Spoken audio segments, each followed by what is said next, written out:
From the earliest memories etched into the fabric of my mind, there was a chasm in our family, a quiet, insidious divide that grew wider with each passing year. It wasn't a visible crack, but a profound imbalance, a constant, unspoken truth. My brother, Michael, was the sun around which our parents' world revolved, and I was merely a distant, overlooked star. My name is Alara, and this is the story of how that chasm widened into an unbridgeable canyon, culminating in a confrontation that redefined my entire understanding of family.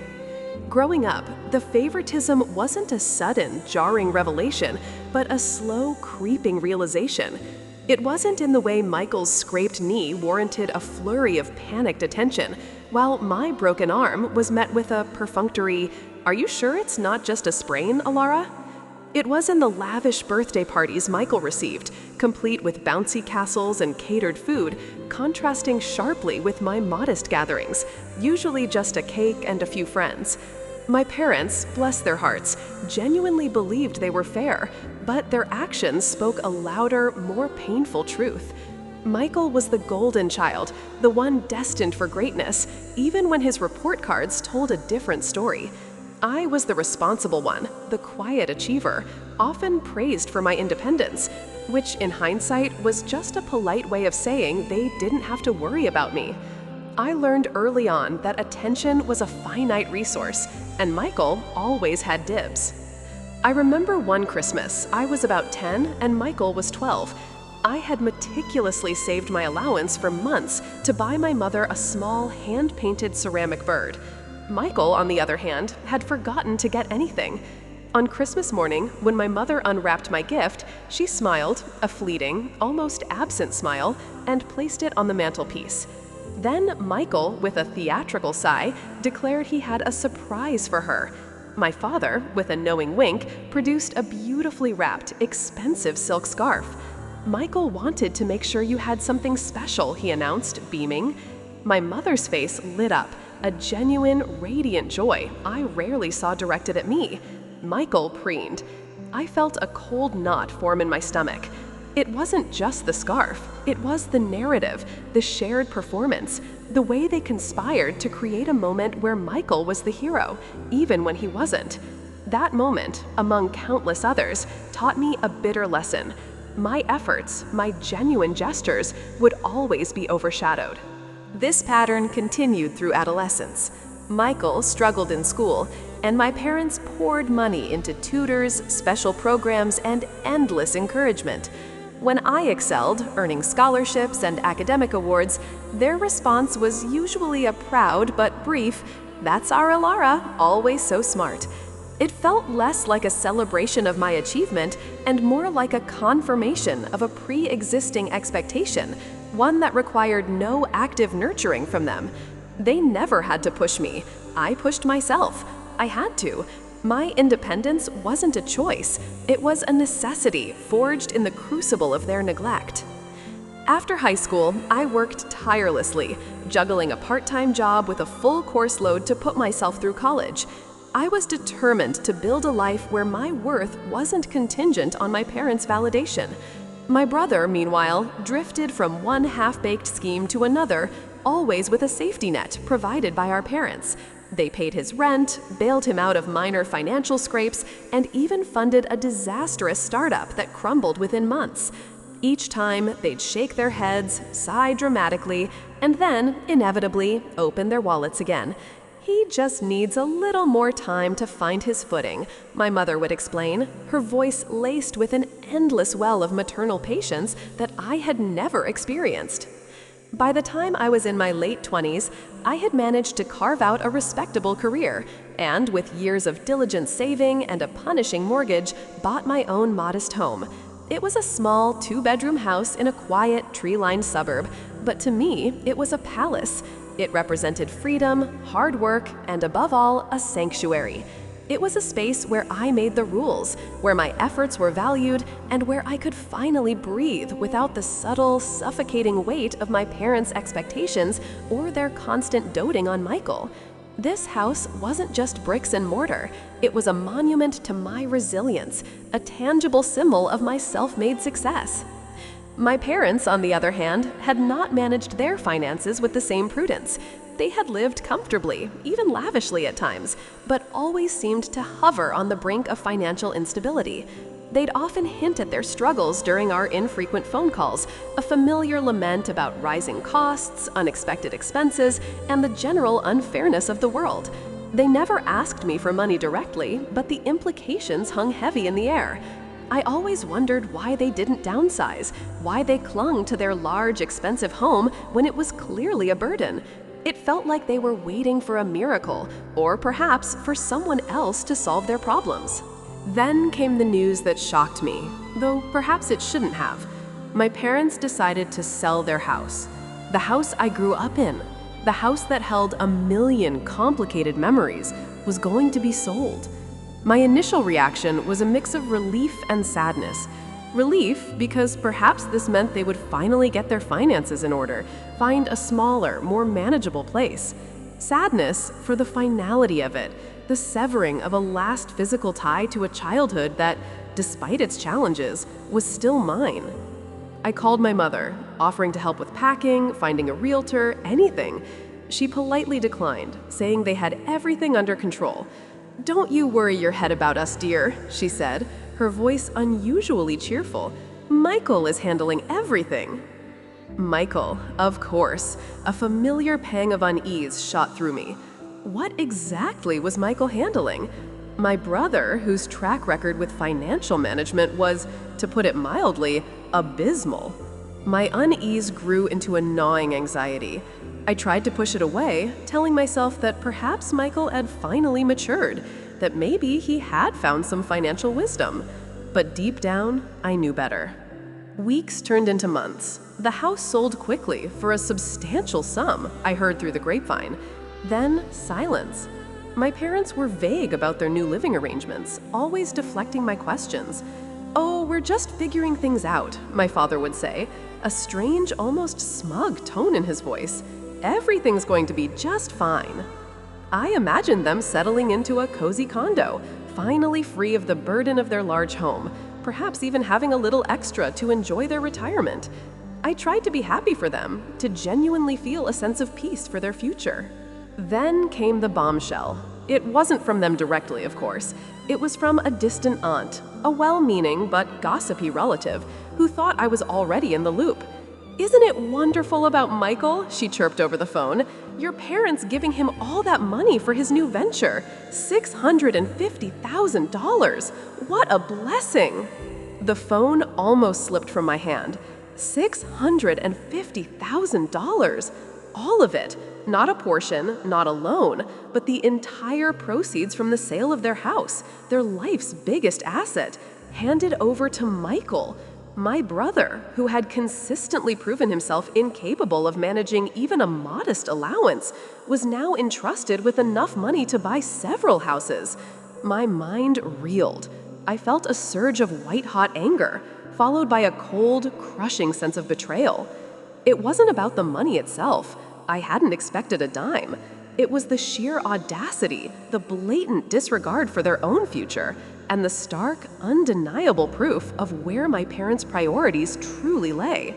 I was nothing, a forgotten afterthought, while Michael was their entire world, even if it meant jeopardizing their own security. I confronted them, of course, not with anger initially, but with a desperate plea for understanding. "Mom, Dad, is it true? Did you really give Michael all the money from the house? What about your retirement? Where are you going to live?" My mother's voice hardened. "It's none of your business, Alara," she snapped. "Michael needed it. He has big plans. We're investing in his future." My father chimed in. "He's our son. We help our son." They spoke as if I were a stranger, an outsider, prying into their private affairs. There was no apology, no explanation, just a defensive wall of resentment.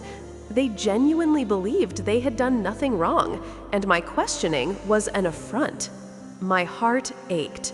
It wasn't just the financial aspect, it was the emotional slap in the face. It was the confirmation that, even as adults, the dynamic remained unchanged. My brother's needs, however ill-conceived or financially reckless, would always take precedence over everything, including their own well-being and any semblance of fairness towards me. I ended the call feeling hollowed out, the last vestiges of hope for a balanced relationship with my parents extinguished. For a few weeks, I heard snippets. My parents were staying with friends, then with another relative. Each time, it sounded temporary, a stopgap measure. I tried to distance myself, to focus on my own life, to heal from this latest, most painful wound. I told myself it wasn't my problem, that they had made their choices. But a part of me, the part that still yearned for parental affection, worried.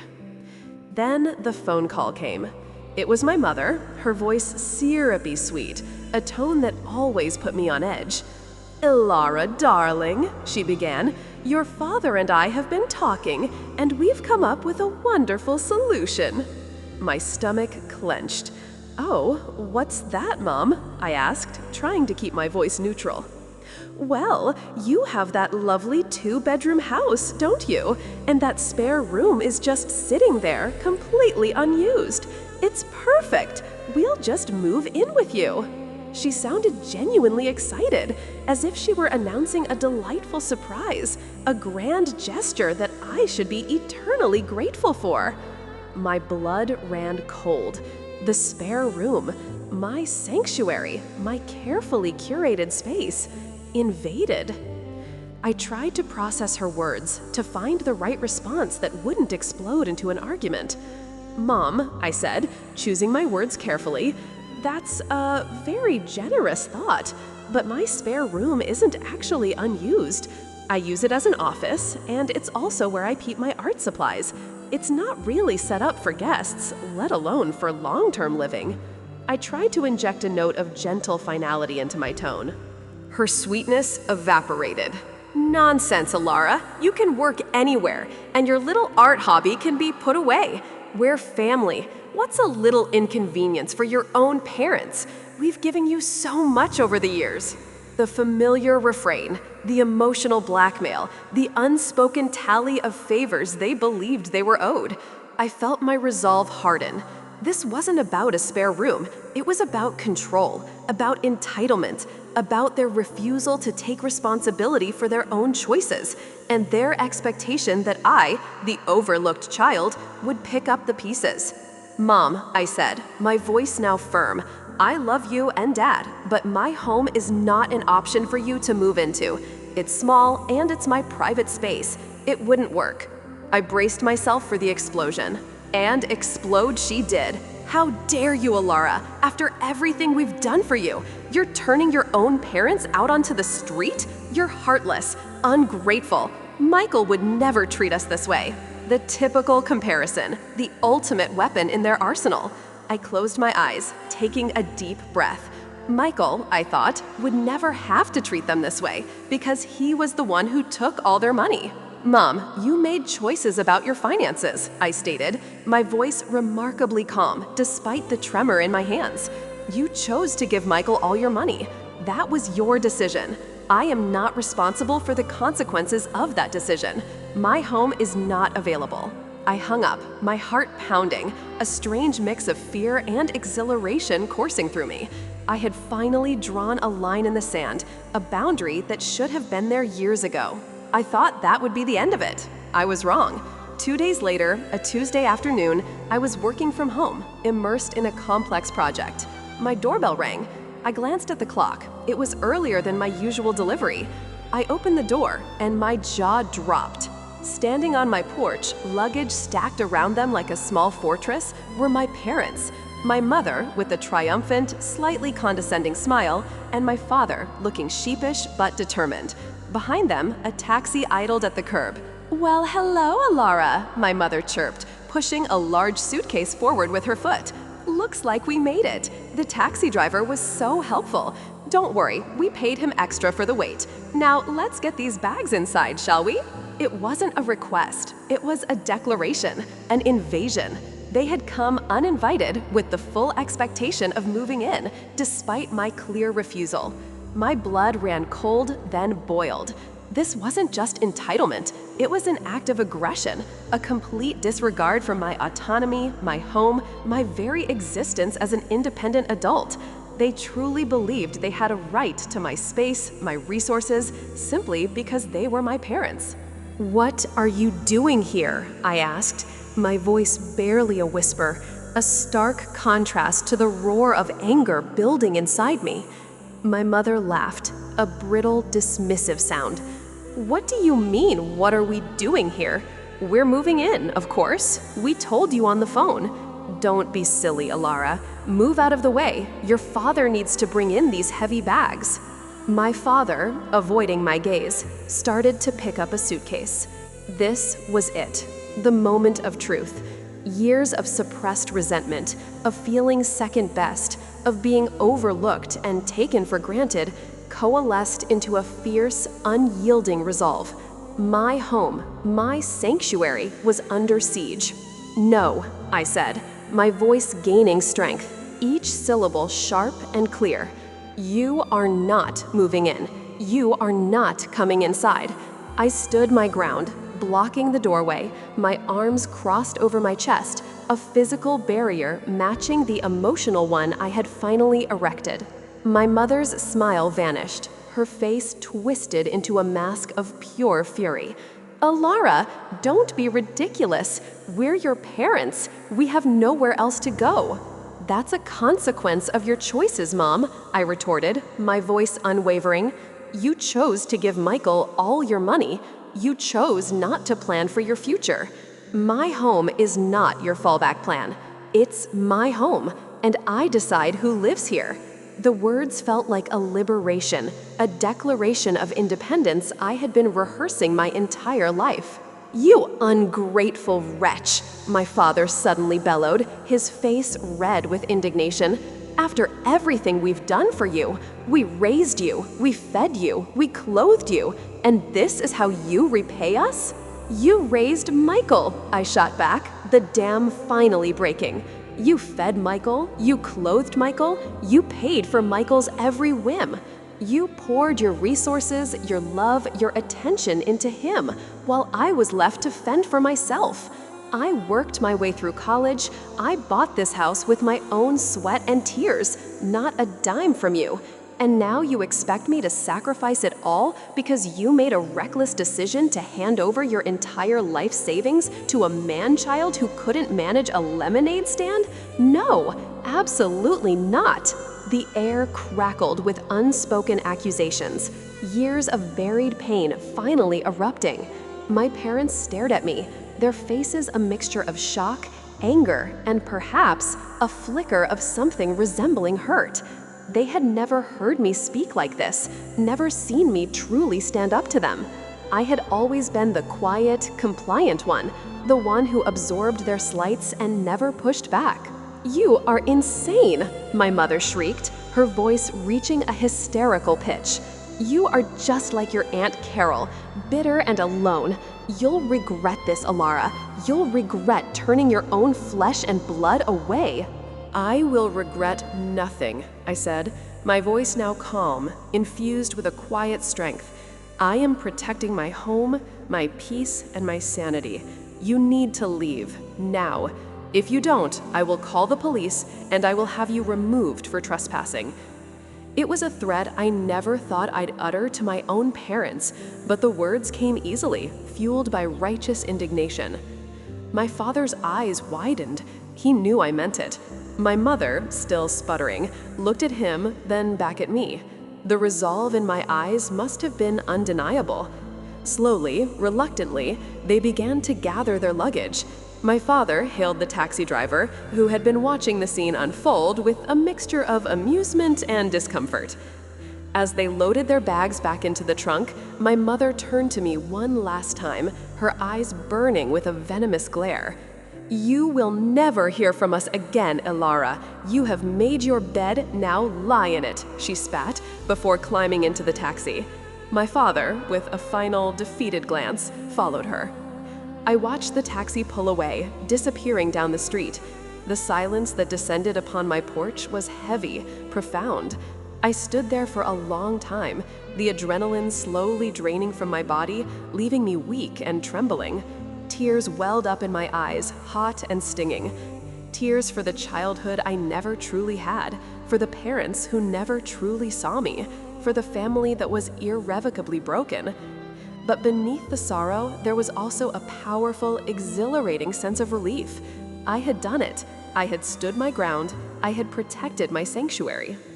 In the days and weeks that followed, the silence from my parents was absolute. No calls, no texts, no attempts at contact. Michael, predictably, also remained silent. It was as if I had been erased from their lives, deemed unworthy of their attention or their anger. And in a strange, unexpected way, it was a relief. The emotional weight that had burdened me for decades, the constant yearning for their approval, their love, their recognition, slowly began to lift. I won't pretend it was easy. There were moments of doubt, of guilt, of wondering if I had been too harsh. But then I would remember the stacks of luggage on my porch, the entitlement in my mother's eyes, the casual disregard for my boundaries, and the memory of that $650,000 given freely to Michael while they expected me to house them for free. The injustice always brought me back to my resolve. I eventually learned through that same gossipy aunt that my parents ended up renting a small apartment, struggling financially. Michael's grand venture, of course, had spectacularly failed, burning through the $650,000 in less than 2 years. He was back to square one, and my parents were left with nothing but regrets and a rapidly dwindling pension. My revenge wasn't a calculated act of malice. It was an act of self-preservation. It was the quiet, defiant act of choosing myself, my peace, and my boundaries over the toxic cycle of their favoritism and entitlement. My home remained my sanctuary, a place where I was safe, valued, and truly free. And in that freedom, I found a peace that their approval, their fleeting attention could never have given me. The chasm between us was now a permanent, unbridgeable canyon, but on my side, the view was finally clear, and the air, at long last, was clean.